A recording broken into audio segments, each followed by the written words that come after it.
you're sleep deprived. So that's already taken away some of your potentiality because now you're not as alert as you normally are because you're staying up late as well as getting up early. And then you have more complex concepts that are coming through the school system. You're also dealing with the increasing influence of hormones and puberty. We really need to think about making our children more aware of how they learn. And so then that way they could be the self-advocate, and then they could start to adjust and say, well, that didn't work well. Maybe I'll try something else. My experience why these children, teenagers are ending up with emotional dysregulation is there has been a gradual evolution in parenting from confidence parenting to comfort parenting. I am going to manage my child's emotions for them. The biofeedback you can use in moments where you're preparing for stressful situations, and neurofeedback is something you have to use to sustain that attention or sustain that performance over a longer period of time. Short-term, long-term. Sure. Yeah. Welcome to the Dr. Thornburg Wellness Podcast, where pediatrics meets functional medicine, blending science-backed insight, common sense, and a touch of shamanic wisdom from a father of 8. Hi, I'm Dr. Brian Thornburg, and on today's episode of You Ask, we have Dr. Rebecca Henry. She is a neuropsychologist, and we're going to learn about neurofeedback, biofeedback, and how this might work for your family. And we're going to learn about the conditions that would use these modalities to help your child. And I'm going to learn as much as you are today. So I'm really looking forward to this conversation. Well, hello. How are you doing, Dr. Henry? Thank you for having me. Yeah. Can I call you Rebecca? Or yes, is Dr. Rebecca Henry? is fine. Okay, great. Yes. All right. So, we met a few weeks ago here in the office, and you work with children, and you help kids in school that are having difficulties with their academics. You're helping with behavioral issues. And what really piqued my interest was the neuro and biofeedback, because I don't really have an understanding of that area. And obviously it's somewhat objective because there's some machinery involved, I assume, and then we can show a child how they're thinking and what their brain waves are doing, and then that helps them kind of put a face to something that seems very amorphous and not comprehensible. And also you start saying, oh, I say this and look at how your brain responds, and then that helps them start to control their thoughts. Is that kind of a very cursory understanding of it? Yes, and neurofeedback and biofeedback, they both are very similar. They have a core root to how you approach them because it's body-based and brain-based, and there are tools that you can use for areas of self-regulation and sustained attention as well as emotional regulation.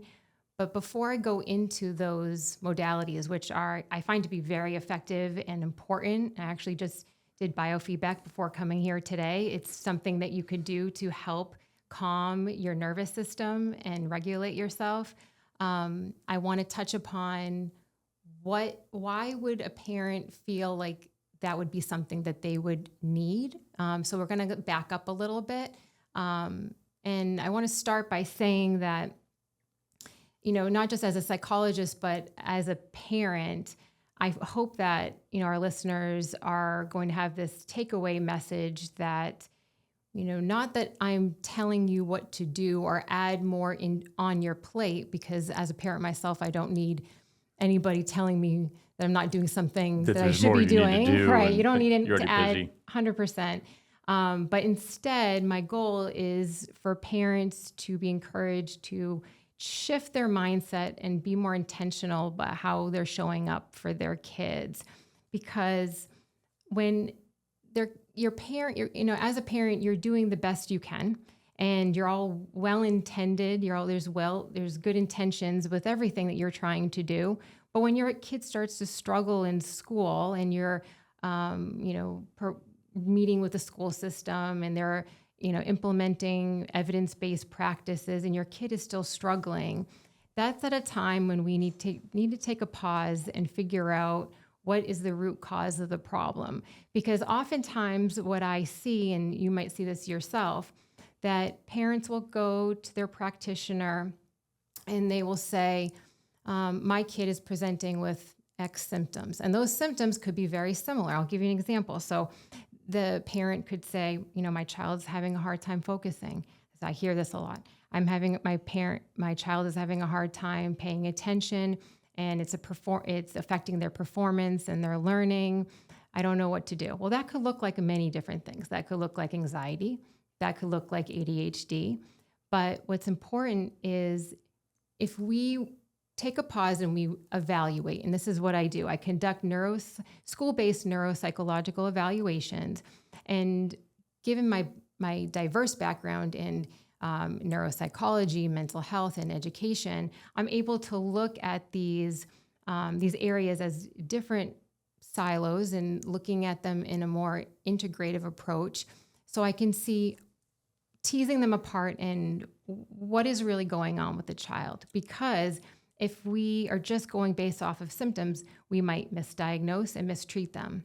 So you're able, because of the different educational backgrounds you have, one of the sayings we'll say in medicine is when you're a hammer, everything's a nail. Yes. But instead, you've got a hammer and a screwdriver and a drill. So Right. Bringing it here is because of the education. You'll look at it. Okay, well maybe they're dyslexic, or because Sure. you're a therapist, well maybe there's some anxiety, or maybe there's some bullying going on Yep. that's then stressing them out too much. So you're able to look at it differently Right. rather than, well, everything is an operation that needs to happen. Right. And that's important to bring up too, because sometimes, and I'm thinking of a recent example, a parent came to me thinking, I think my kid has ADHD. Now that is a diagnosis that I'm hearing a lot more of, right? But let's tease it apart and let's see what's really going on. For this child in particular, I noticed that, from the outside, just observing, yes, she presented like she had ADHD. But when I started to evaluate, I realized that she was looking around the room trying to trigger her memory, her language center. So she was doing word finding. She was having difficulty with word finding. And then it turns out through the further evaluation that she does in fact have dyslexia. I bring that up because, again, it's important to tease out all of the different signs and symptoms and concerns, and see what else is going on before we go right into treatment. And so when I work with a lot of families, and a neuropsychological evaluation, it's an investment. It's an intervention, but it's also an investment. Parents spend a lot of money, and myself and psychologists, we spend a lot of time, and we take a look at not just their brain-based learning, but also neurological soft signs, behavior, executive functioning, adaptive skills, all these different areas we focus on. And then once we pull back from that, my focus of the evaluation is primarily the recommendation section. It's important. Parents, of course, they initially get this neuropsychological evaluation because they want to know, my child is struggling with learning. There's some learning differences going on. Tell me what's going on. Learning profile is important. That's exactly what will come out of the evaluation. But the goal of the evaluation for most parents are, tell me what to do. Right. I'm spending this money in this evaluation. I'm at a loss. So these are parents that are coming, hat in hand, saying, listen, I don't know what to do. I'm struggling. Tell me what's going on. But most importantly, tell me what I need to do. So now, circling back to what I said in the beginning, my goal is not to say you have to do more, you have to lean in more, but let's think more about how we're showing up for their kids and focusing more on the intention of your time with the kid and what are you teaching them, or how are you teaching them? And that's on the recommendation side, about bringing awareness through the objective testing that's done. And by the way, these objective psychoeducational testing reports that I receive from psychoeducational therapists, they are so detailed, and there's so many different batteries of tests that are performed.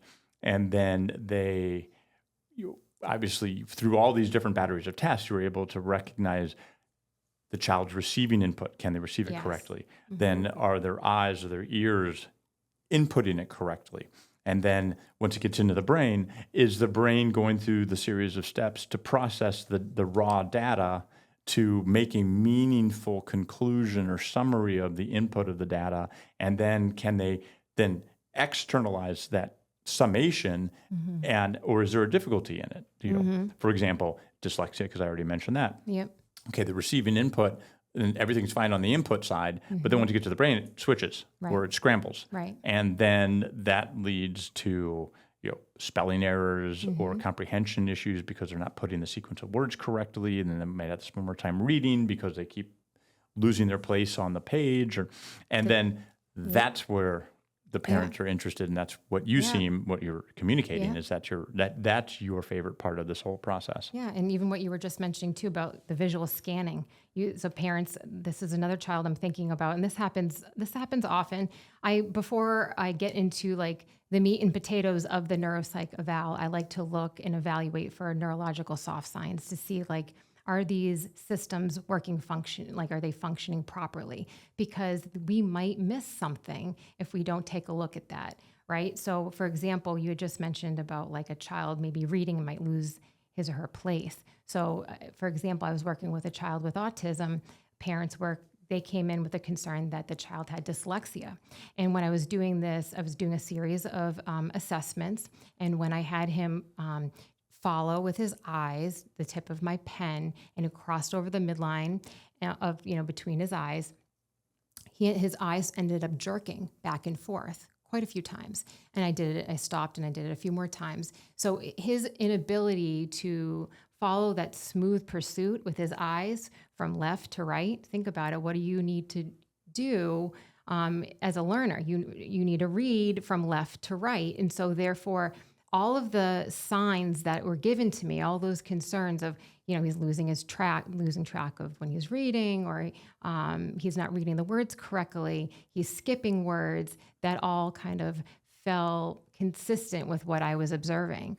So I do find such value in I wish everyone could get a neuropsych evaluation, to be honest with you, especially when it follows them throughout their school years, because you can see so much growth as they progress.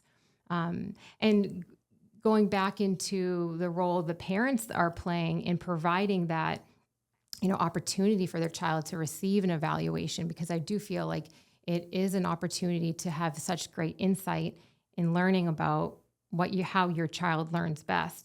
But what I've noticed in the past couple decades, to be honest with you, and this acceleration has certainly been shifting and increasing, where parents are becoming more active decision makers and learning more about, being more involved in not just in education, but also in healthcare. And I'm sure you see that as well, how medical practices are involving parents more, education is involving parents more. And research shows that when parents are more involved in learning about their child's health and in their education, then there are better outcomes. Right. But there's so much there I want to unpack. So let me start for the parents to understand. Okay. Mm-hmm. All the time I hear parent will come in and say, teacher says my child has ADHD. Mm-hmm. Okay. So that obviously, I hear that all the time. Same. And it's, really my first reflex on that is the teacher wants the child to be more obedient. Yeah. And instead they're saying ADHD to give a diagnosis, but it's just the teacher wants the child to be more cooperative. Mm-hmm.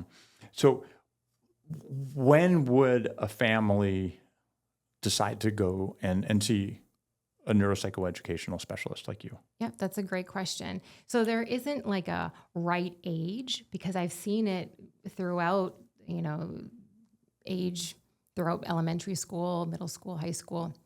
It kind of depends when the symptoms are showing up, right? So I have seen early preschool or kindergarten where right away there's been interventions placed in the school systems, and they've tried all of these evidence-based interventions.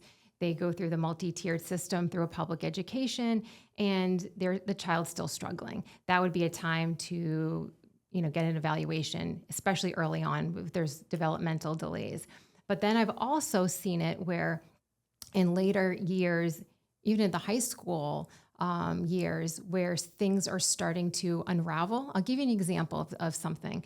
So for children who are of high intelligence, now these are, we call it gifted and talented children, right?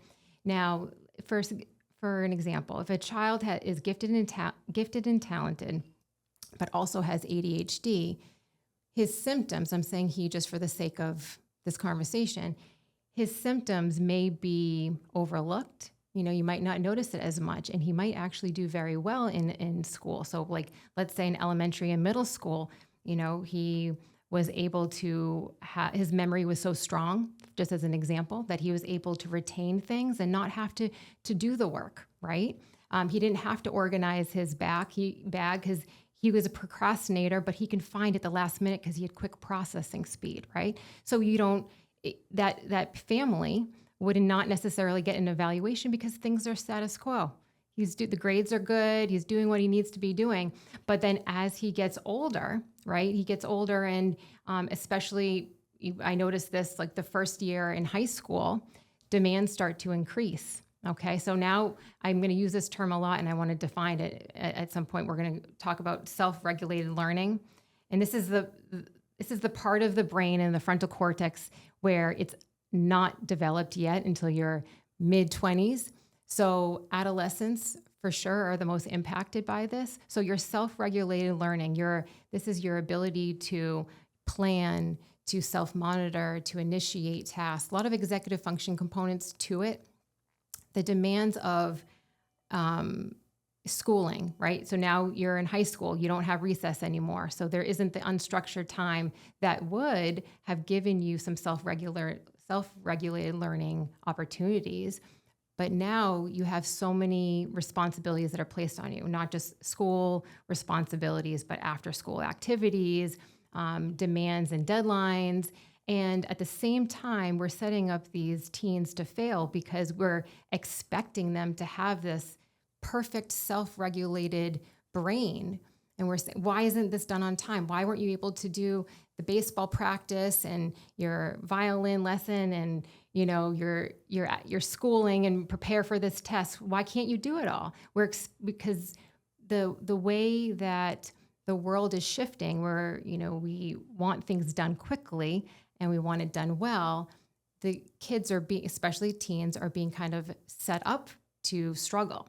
So for that, going back to that teen boy with that's gifted and talented who has ADHD, that's when I would start seeing the signs. Oh, your memory, while it may be gifted, it's now you need to write things down. Now you need to start to plan and organize because now you have too much on your plate. It's too much for you to balance, right?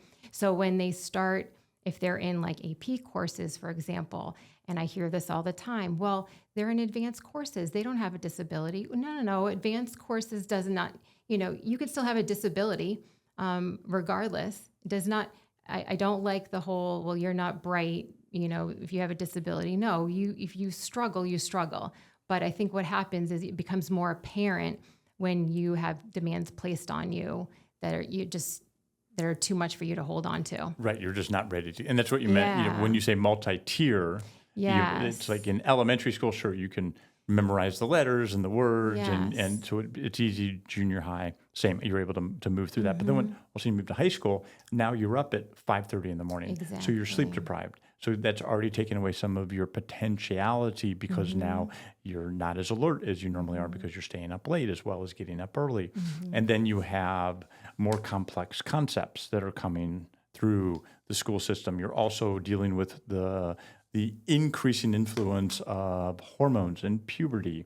And then you're the cracks are starting to appear. And the parents will say, well, no, but they're smart. Right. And they've been smart up to that point. So now the parent almost feels like there's an attack on their child, Right. which is not what's happening. It's the child moving towards more of a maturity, but you're seeing the lack of their executive functioning starting to play where they can't organize their daily activities so they get to bed on time, so they can get up feeling rested. So as all of these academic, social, educational, extracurricular activities, athletic they can fall into place appropriately, but we start to see a problem. And so that's why we would do this as an older person. Right, exactly. Right. And so how about, that's one of the things I want to help parents understand is like, it's not just something that we identify, kindergarten or, in elementary school or and that's when most people think that this happens, that we can identify their learning issues at a younger age, but no, it can happen at a later age. It can. Yeah. And self-regulated learning, I want to pay some attention to this because I want parents to hear how important, this is how I want them to be intentional. And it's around understanding their child's self-regulated learning ability and their skill, because it's really skill-based. And I'll explain it to you this way. So self-regulation or self-regulated learning is teaching kids how to manage their own learning. And I really want to focus on that because when we speak about kids in elementary school, I had mentioned this about unstructured time, right? So when you're in an elementary school, you have a lot of unstructured time. There's recess, there's unstructured play inside, there's art classes, there's a lot of opportunity to learn how to self-regulate, right? Okay, well, I tripped on this game and I may not do that next time. You learn and you fail, it's trial and error. There's a lot of opportunity in elementary school to learn self-regulated learning. Then you come to middle school, and then a lot of that stuff starts to slowly diminish, right? You don't always have as much recess time or outdoor play time. And then now you're having to shift and your kids are changing classes. Add that to your executive functioning, right? Let's think about now at this time you have to be at this class. No, now you have to go to across the hall and, all these things that are being slowly added to their, demands on their executive functioning. But then when kids get older, like we're just talking about in high school, it becomes harder for them to naturally learn self-regulated skills. And that's where parents come in, as well as educators. So I have worked with school systems on implementing biofeedback into the school systems. And I've worked with parents on using biofeedback or neurofeedback in their homes. And those two are just the approaches that we're going to be discussing today. But there are other techniques that you can use to help teach your kid these skills. And it's important because when we talk about, teaching your kids to manage your own learning, it's not just about what they learn, it's about how they learn. And I can give you an example that my daughter did give me permission to share. So she's a basketball player, and she often forgets things. And she will call me up and say, "Mom, I forgot my socks. Can you bring them to me?" Okay. And what do I do as a well-intended parent? I bring them to her. And I'm like, okay. And then the next time she forgets something else, and then I bring it to her. And then this one time where she calls me up and she said, "Mom, I forgot my practice jersey. This is a big deal. I need it now." And my whole body said, "I'll bring it to you. I'll save you. This is what we all do as well-intended parents, right?" But I think imperfect as I was by keep bringing her everything, I was just pacifying her. I realized, no, I need to take my own advice, right? And this is why I'm speaking to parents today about this too, is that, I'm a psychologist, but I could be at sometimes imperfect as well with my own, with our own children. It's like the tailor's children have no right, clothes. exactly. It's just like, and then you're basically, you're like a peripheral executive functioning assistant. Yes, exactly. I'm doing all the planning for her. I'm managing all her learning. It's exhausting. And I think all parents and mothers, I'm speaking to the mothers, that we put a lot on ourselves and we try to manage a lot, and then we tend to, struggle. But what I'm trying to say, and going back to my story, is that she calls me up and she said, "Mom, I forgot my practice jersey. And if you don't bring it, the whole team is going to be mad at me. I'm going to have to do extra sprints, and then I'm not going to be able to start in the next game." And I'm hearing this and it's heavy on my heart. And I'm thinking, well, physically, I'm close by her school. I could just bring it to her and it be a non-issue. But there's a history here. She's forgotten socks or whatever, what have you.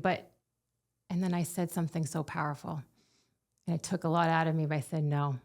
Yeah. And she's like, "What?" And I said, "No, I'm not bringing it." "What? But you can't, you have to bring it." Nope. I knew the repercussions. And I knew that was a learning experience that she needed. And can I tell you, she's never forgotten her practice jersey. That's a great story, because it's much better for the child to fail inside the parent's home because we can give them a soft landing and we can give them the education as opposed to outside of the home. The sports team in college, you're forgetting your jersey again. Are you really committed to this team? And then you get cut from the team. And there was a study at University of Michigan Children's Hospital, I believe it was in 2019, and they surveyed parents of 17-year-olds.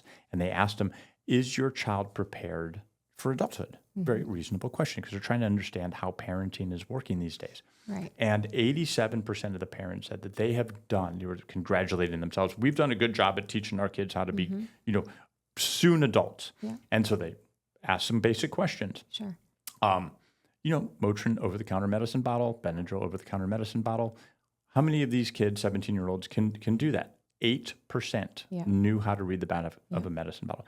Only 25% knew how to wash a car. I think it was 18% could tell the difference between a Phillips head and a flathead screwdriver because the parents were doing everything for the kid. So in the parent's mind, they think that they're graduating well-balanced, fully integrated teenagers or 17-year-olds into adulthood, but they're not. And then it's no wonder that we have so many failure to launches. Yeah, and you're reminding me of another experience where I was working with this girl, and on her 18th birthday, she came into my office panicking, and she's like, "Dr. Henry, I need to make a doctor's appointment." And they won't. That was another one of the, they didn't know how to do that. Let me do it, or they won't. I don't know how to make a doctor's appointment. And I was blown away. I'm like, oh my goodness, how far have we lost these kids where they can't pick up the phone and make the doctor's appointment? I had to coach her. We did a script, and I prepared her. She was extremely nervous, and then it makes me think about all the other children that may be in a similar situation where they don't have that experience of picking up a phone and making a doctor's appointment. And how, so being in the, having that intention, what I want parents to be more intentional is, how are we teaching our kids? It's not just what we're teaching them. We really need to think about making our children more aware of how they learn.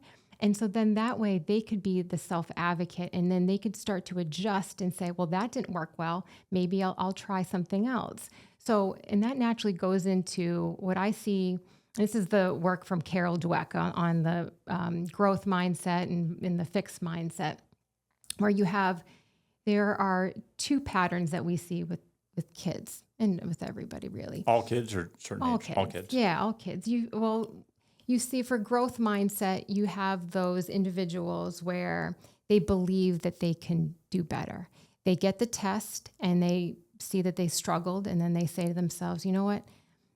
That was really hard, but I know I can do better if I practice. That's a growth mindset, right? That's someone who they believe that they can do it, and they have the self-regulation abilities and skills to be able to do that, to move forward with it. The fixed mindset is when they get the same test and the kid says, oh, I'm stupid. I'm done. I'm going to stop doing it. I'm not going to try again, right? And then that's where we have to, as parents, just be more mindful and watch for that, because we want our kids to be able to have that grit, have that coping skill when they find that something is difficult for them, that they don't just fall back and give up, but instead that they push forward. And I did some research right after the pandemic, and I was noticing that, and I don't believe it's the pandemic's fault. I really do think it's just more of it became more apparent to us that kids are struggling with grit and resilience. And I was working in, school systems at the time, and I noticed more and more that kids were having a hard time managing just daily life stressors. And that was something that was new and different. And if you're having difficulty with daily life stressors, even the big problems were just too much for them to handle. And I noticed that in the school systems, teachers, and I'm hearing this even up to this day, teachers are feeling that kids are emotionally charged. What's going on? Why are they so heated? And why are they coming? Almost, teachers have also reported being harassed by kids, that kids are just too explosive with them. And it doesn't take a psychologist, honestly, to see this. But I saw this the other day. I'm in line at a convenience store, and I saw this young high school kiddo, well dressed, and I saw that he had something in his hand, and he was trying to return it. And I'm watching the interaction, and the woman behind the counter said, "I'm sorry, you need a receipt." And his response was completely unexpected, something I did not think I was going to witness. He blew up at her. He got so angry at this woman. It was an older woman. He didn't show her respect, kindness. There was no maturity. I couldn't believe the things that that came out of his mouth. He couldn't understand why it wasn't working for him, why it wasn't going his way. And he threw a fit in the store and then stormed off. And I thought to myself, okay, what is going on? And going back to the part of the brain that, is responsible for self-regulated learning, that's frontal cortex, right? Where it's the dorsolateral, where it's not fully developed yet. So because it's not fully developed yet, these teens are relying on their limbic system, which is their emotional center, right? So they're having to make decisions based off of their emotions. And so for all the parents out there who have teens, including myself, there may be times when you're like, that doesn't make any sense. Why are they trying to solve it that way? There's no logic. It's because they're relying on their limbic system. They're relying on their emotions. But for some reason, we've been noticing an increase in teens being more emotionally charged. So with that said, right, so now we're seeing kids that are presenting with symptoms that could be a multitude of different diagnoses. All right, you're emotionally charged, having difficulty sustaining attention, focus, and then I get a lot of referrals for ADHD. It might not necessarily be that. It may not be a diagnosis at all, right? It could just be, and this is where I had focused a lot of my research on, is it may just be we need to help kids develop self-regulation skills. They need to learn how to better cope. So in the school systems, something I was researching and I also observed is that kids are having a hard time staying in the classroom. For example, if a teacher says, "Oh, we have a math test today," how many kids raise their hand and say, "Can I use the bathroom? Can I go to the nurse?" They're just trying to avoid a lot of the difficult things. Why can't they sit and push through the uncomfortable moments, right? And then I've also noticed that school counselors in public school systems specifically are being inundated with putting out fires of, "Oh, this kid can't stay in the classroom. He's not regulated, or she's not regulated. She's having some emotional breakdown right now." And I'm saying, of course kids still have moments like that, but now we're seeing more of it where they're missing out on time for learning. And the counselors are being, I don't want to say burdened, because I know that it's not that they don't want to help the kids. They just don't have the resources or the tools on how to handle all the problems that are coming to them. Because a lot of the times they're almost being treated as therapists, psychotherapists. And that's just, the school systems are almost becoming like outpatient therapy, sessions. And that's not what education's intended to do. Right. Yeah. And my experience in a pediatrician, again, my training is different than yours, so we're going to look at this a little differently. So then I want to get into the neurofeedback and the biofeedback to help parents understand. But what I'm hearing is that there's different ages that kids can present. So at the younger ages, up till 7 years old, it might really present as emotional dysregulation because they're not really learning academics at that point. Right. And that's how they would present to you. Mm-hmm. Then in the elementary school years, then it's a lot of memory processing because they're learning how to just read or not just memory, but it would be some type of fundamental academics that would drive them to your office. Sure. Then, as you've been highlighting very well, is when they get to high school, then we're dealing more with the executive functioning. Mm-hmm.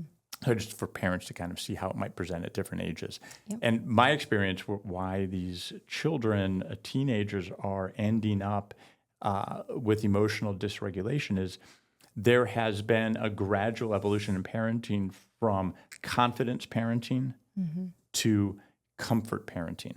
I am going to manage my child's emotions for them. Yes. And then the child gets to high school now where they're expected to put on the robes of more adult behaviors, and they can't do it because too often through their life, the parents have been meeting their emotional needs rather than their content needs, which was very similar to what you were saying with you said the fixed learning versus I think it was adaptive growth learning, and that's I just made me think immediately of confidence parenting versus the comfort parenting. So how would biofeedback and neurofeedback help these children at these different ages? And what's the difference between bio and neurofeedback? Yeah, that's a great question. So they certainly complement each other. So biofeedback is something more for immediate stress and regulation, where neurofeedback is more for a long-term sustained regulation. And I'll explain a little bit about the difference of the two of them. So biofeedback focuses on like heart rate rhythms and muscle tension and breathing. It's more like body-based and it's very consciously controlled. I'll give you an example, and this will be really telling for you as a physician. So when a patient is sick, right, and they feel like they may have a temperature, you may say, well, you take your temperature, get the thermometer out and take your temperature. And when they look at the thermometer and it says, oh yes, I certainly have a fever, they will make an action step based off of that feedback. Okay. So there's a tool, which is the thermometer, and it gives them feedback telling them, yes, I have a fever. And whichever action step they take, maybe a fever reducing medication that they take. And if it works, the likelihood of them doing that same action in the future, taking a fever reducing medication, is strong because it worked and they're going to do it again. So biofeedback is being able to recognize, how our body is feeling, getting that verbal feedback, and then being able to respond to it. And then again, being able to do it over time, where there are certain tools that you can use that will help to show you how your heart rate rhythms are in real time. And it gives you feedback either by a tone or by a verbal prompt. It will kind of explain how you should be thinking at that time, holding on to certain thoughts and things like that. And then once you start to see your heart rate rhythms slow they call it coherence, when your brain and your body are in sync with one another, then you start to get to a calm state. You can start to regulate your, not only your body, but your mind. You can think clearer. In working in a public school, and for a research that I had conducted, I did a research experiment on high school students for 6 weeks. 3 times out of the week, for 5 minutes for 6 weeks, they received biofeedback. And it became such a natural part of their day. They would come into the class, let's say on a Monday, that was Monday, Wednesday, and Fridays when they did this. They came into the class, they would get their iPad out, they put the sensor on their ear, it would start to calibrate their heart rate rhythms. They watched this visual mandala showing them how to breathe in and out, showing them how, these are the skills, showing them how to regulate themselves just for 5 minutes. And then it would go from, an indicator of green, blue, or red. Most of the time when the kids came in, they were all red. They were all like worked up. Whatever they're bringing from home and their stressors that they have going on socially, it came with them to the classroom. Within 5 minutes, they were all in the green. And then the teachers also appreciated that intervention, because once they were in the green, and again, it only took 5 minutes, then the teachers were ready to prepare them for learning. Everyone cleared their desks, and the teacher said, okay, everybody get out your pens and pencils or whatever. And they were all primed and ready to learn. So that's where I find it to be, for biofeedback to be an effective strategy for school systems. So if we're teaching them how to cope, teaching them how to regulate their bodies, then you're more available for learning. And you could also do it at home. I've seen athletes also use it as well, being right before games. Also, musicians I've worked with that have used it right before going out for a concert. They need to learn these skills over time with the help of a tool, a biofeedback tool. And then they can generalize it without the tool because it's almost like riding a bike. You ride it and you practice it, and now then it becomes second nature and you're able to do it. And then after a while, you go back and revisit it again. Now with neurofeedback, Let me stop you there for a second. Go ahead. Okay. So with biofeedback, how much would it cost to have the tool if a school system or parent wanted to purchase just at that kind of immediate feedback level? And when I was in medical school, I would clear my head by going for a 3-mile run, and I built it in my day. Is that is that just kind of like a hack, going for a run and exercise, an intense, sweaty exercise to clear your brain and rebalance you, or is that a different area? It's a different area because I think that, it certainly helps. Exercise definitely helps. 20 minutes a day. It gives you almost the same dopamine effects as a medication would, certainly. But for biofeedback, and I've partnered with HeartMath products, and I will mention them. They have sensors that could be about $100. And they would offer certain discounts if you get them in a school system for a larger, amount. And you use the sensor with like an iPad, or you can use it on your phone, and it helps to guide you on how to calm your physiological arousal. Okay. Can your Apple? I don't have an Apple Watch. So will an Apple Watch have that tool? It doesn't have. It has some of it. It's not as sophisticated as a tool like HeartMath, for example, because HeartMath allows you to collect data over time. See, it relates not just your heart rate rhythms to your body, but also to your mood. Like you can also journal with it. It's a great program. Inner Balance is the name of the app. And when you use the app and use the tool together, you can have a lot of great outcomes for sure. Okay. And one more question before we move on to neurofeedback. Sure. What about just like a sitting meditation for 20 minutes and just breathing, doing whole body belly, deep diaphragm belly breathing? Is that more similar to the running, or is that calming the heart, controlling your breathing, relaxing the muscles, clearing the mind? So how would that play into this? That's exactly what I'm certainly describing. I think that's for the more advanced person who understands how to meditate and how to approach that. I think that there's such great health benefits when it comes to meditation and being able to be in sync with your body, knowing how to breathe. That's the other thing too. I think that sometimes when I've worked with kids, they start breathing through their chest, and then you can tell right now they're almost going to give themselves a panic attack, as opposed to breathing through their center, right? Right. So where biofeedback tools are important are for when we're teaching kids.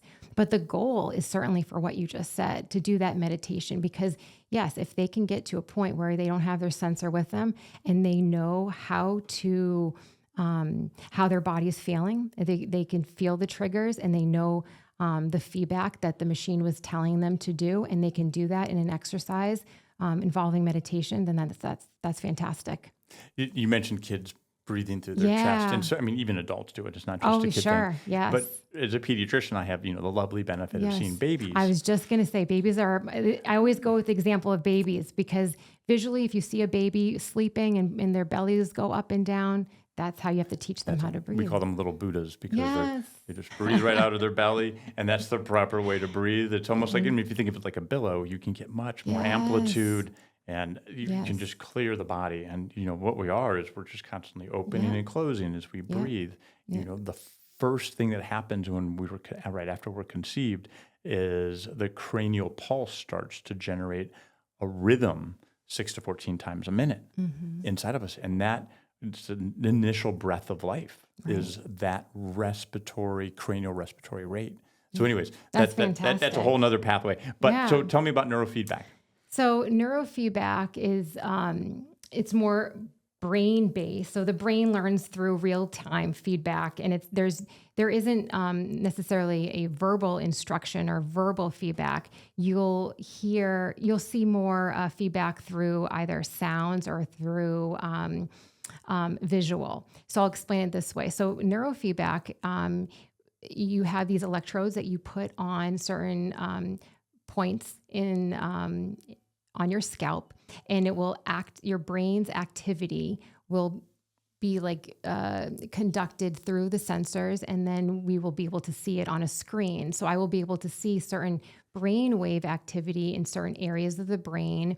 And based off of that activity, I can come up with certain protocols to help that person either better regulate their attention, or maybe calm their nervous system, or maybe help them in areas of depression, things like that. And it's through what they're doing is the patient or the child is looking at a visual, like either a video game or where they have to take a target and the target needs to go through a hoop, for example. And now at first you think, well, how can I do that with my brain? But our brain is such a powerful thing. But when your brain understands the task, you just let it be.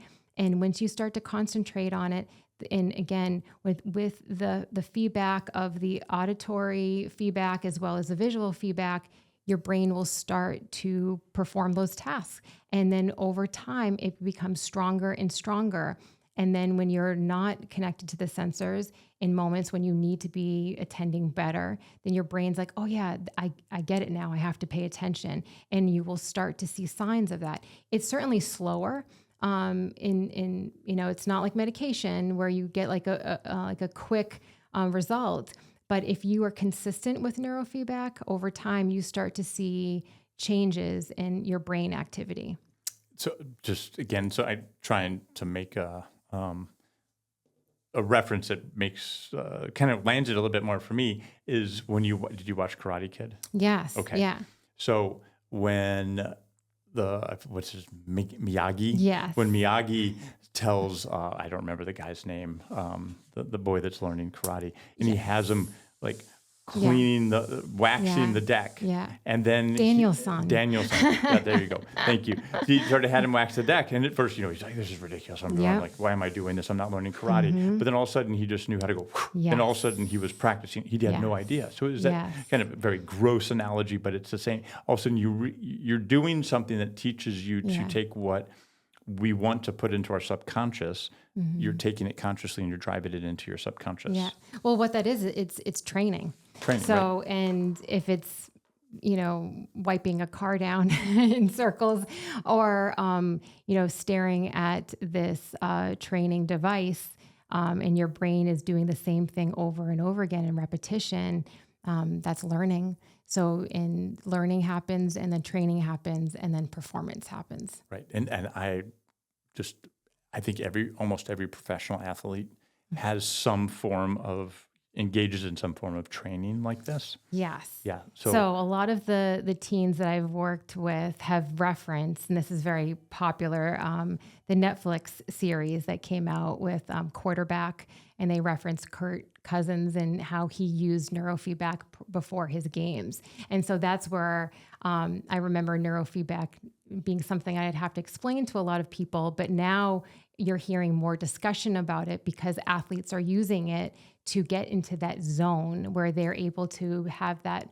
optimal performance. And it certainly can work because, again, meditation is very similar to that as well. But if you use biofeedback, like I was saying, that they certainly complement each other. The biofeedback you can use in moments where you're preparing for stressful situations, and neurofeedback is something you have to use to sustain that attention or sustain that performance over a longer period of time. Short-term, long-term. Sure.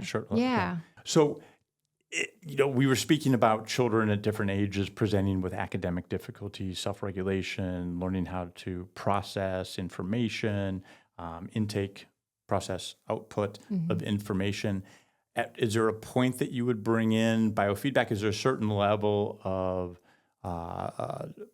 working with you before this would be implemented? Do they have to have, it works better with certain diagnoses, like, oh, this is great for ADHD. Would it have the same effect with dyslexia, dysgraphia? Does it work across the board, or are there certain areas that Mm-hmm. to have much better results? Right. No, that's a great question. And it is very specific to the individual, even disregarding the whole diagnoses in general, because there isn't for biofeedback. Well, actually, for both of them, there's some type of touching of the skin. So for kids with autism, if you're on the severe end of autism and you don't like something touching your skin, then you may have a harder time, but using the equipment, but you can use other modalities of it that, either just by watching the visual on the app, as opposed to like getting your heart rate rhythms, calibrated. So that would probably not be it may not work best for kids who have some sensory deficits or vulnerabilities for sure. But for the most part, I have seen it be very effective for kids with ADHD, kids that are, struggling with anxiety for sure, even depression, because there is this calming effect. And for kids with learning disabilities, there has been improvements as well. And the reason why is because if you're in a calmer state, you're more available to learn and attend. So there are some symptoms of anxiety for sure that kind of pop up when you're struggling as a learner, that can be better regulated through modalities like biofeedback or neurofeedback. That's great. One more question. I have heard many years ago about binaural beats. Okay.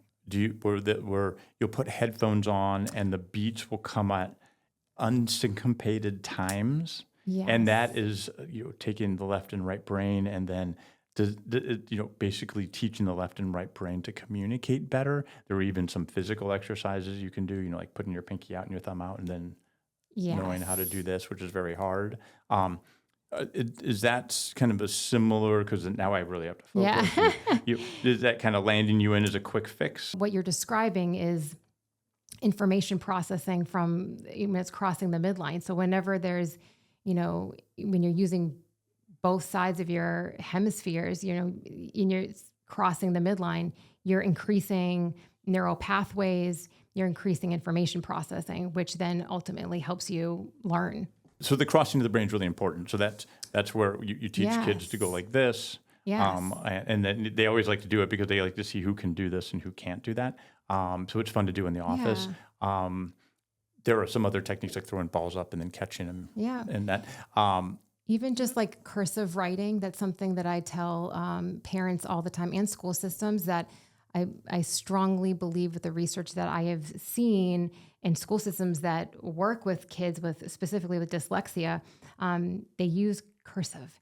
And if you think about cursive, it's using different parts of your brain, right? So there's the motor system and there's a visual system. You create patterns when you're writing, so there's predictability from one letter to the next. So there's been research to show that kids that are using cursive on a regular basis, now their learning improves, their reading improves, and their writing improves as well. So going back to the crossing of the midline, if you are using different parts of your brain to do a certain activity, you're increasing those neural pathways and you are increasing information processing. So a simple strategy to have your kids do, write in cursive. Which unfortunately they're not teaching in public school anymore. No. Some schools will do it, but yeah. Yeah. Well, I think that's been great. So I've learned a lot here. So I've learned about how there's different ages and neuropsychoeducational evaluations can benefit, and they'll present differently at different ages. Again, moving towards that executive functioning that doesn't fully mature until mid-20s. Mm-hmm. And then we can use biofeedback, neurofeedback, short, longer-term framing modalities mm-hmm. to help the child basically re-enter their body. And then we learned about growth mindset, which I call confidence parenting, versus fixed mindset, I can't do it, where we're then feeding into the child's emotions rather than helping them struggle through a milestone that they really need to learn how to achieve to go into adulthood to have a much better chance at having a more actualized existence and more fruitful life. Yeah, and I want to circle back to about what I originally, noted as my goal for our listeners, especially the parents that are listening, and I encourage them to be more intentional about how they show up for their kids, but also like how their children are learning instead of just focusing on what their children are learning. And take it one step further too, encouraging your children to be more aware of their learning so they can be self-advocates and being able to say, well, this is how I learn best. And I'm hoping that in this conversation, parents will say, okay, well, I want to know how my child learns best. I want to know, I'm seeing all these different symptoms, but I'm not exactly sure what the root of it is. Does that mean I'm at a point where I need to consult with a neuropsychologist and get a neuropsychological evaluation? And then also look at the recommendations and seeing, like, based off of all of these symptoms that my child is presenting with, what strategies work best for my child. And having seen many of these reports, the recommendation section, very clear, 1, 2, 3, 4, 5, 6, 7, 8, 9, 10, 11, 12, and it's very applicable. Yeah. Sometimes it's difficult. I know some schools aren't collaborative on some of these recommendations. So, of course, there's some limitations in how we can implement what the good work that you guys are doing to help the parents. But then we have to get creative sometimes. And, sometimes we don't always like all the decisions that we're given, but we have to do the best we can as parents. And again, that's going towards that growth learning style. Yes. It's a growth learning. Growth mindset. So then we have to, just an adult example where we have to use growth mindset rather than saying, oh, well, they won't work with us. It's a stupid school. Why won't they do that? And we start pounding our fists and acting like the kid at the convenience store and say, okay, well, there might be other ways to do this. Right. This has been great. I think families are going to take away a lot of good information here. How would they find you or somebody like you? How could they go online? Because it's not just people here in Naples, but, people in California, they're not Oregon. I actually have people following me in the United Kingdom. So how can they find good resources? Obviously here, tell us about where you're at, and then also what national or web-based resources they can find. Thank you so much for having me. And yes, they could either email me at rhenry@childproviderspecialist.org. And if they would like, they could also look at the website on Child Provider Specialist in Naples, Florida. And I did reference Heart Math, so they could also look at Heart Math resources. MATH? Yes. Yes, Heart Math. Yes, Heart Math. Yes, I wanted to make sure it wasn't Matt. Okay, well, this is great. Thank you very much for taking your time out of the day. And Thank you. See you soon. Thank you. Thank you for joining us on the Dr. Thornburg Wellness Podcast. Come for the science and common sense. Stay because it works.